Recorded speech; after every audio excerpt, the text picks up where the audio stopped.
मेरी ये सबसे रिक्वेस्ट रहेगी कि इस तरह के प्रोग्राम जो भी ऑर्गेनाइज होते हैं तो इनमें हिस्सा लेना चाहिए। इसमें गवर्नमेंट की मुख्तलिफ स्कीमें होती हैं, जैसे अनएम्प्लॉयमेंट हमारा बहुत बड़ा इशू बन रहा है, तो अनएम्प्लॉयमेंट इन स्कीम्स के थ्रू ख़त्म हो सकती है। लोग अपनी टांगों पे खुद खड़े हो सकते हैं और अपने साथ साथ दूसरों को भी रोज़गार फराहम कर सकते हैं। तो मेरी ये अपील रहेगी कि इन प्रोग्राम्स में आएँ, इन डिपार्टमेंट्स के पास जाएं, हमारे पास आएँ, हमें बताएं कि कहाँ पे ज़रूरत है तो हम उनके डोर स्टेप्स तक पहुँचें।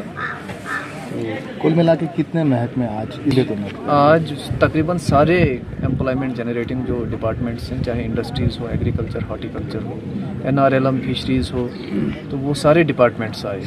उन्होंने यहाँ पर लोगों को बताया और साथ में रजिस्ट्रेशन भी बहुत सारे लोगों की हुई कि जो मुख्तलिफ स्कीमों में अपने आप को रजिस्टर करके एम्प्लॉयमेंट चाहते हैं, उन्होंने रजिस्ट्रेशन भी की और उनको पूरा हैंड होल्डिंग हो जाएगा जब तक उनका एंटरप्रेन्योरशिप जो है वो एस्टेब्लिश हो जाएगा। आने वाले फ्रेंडली एनवायरनमेंट एक ईज़ ऑफ डूइंग बिजनेस वो स्टार्ट किया हुआ है गवर्नमेंट ने। उसमें बहुत सारे स्टेप्स हैं, जैसे ऑनलाइन सर्विसेज हैं।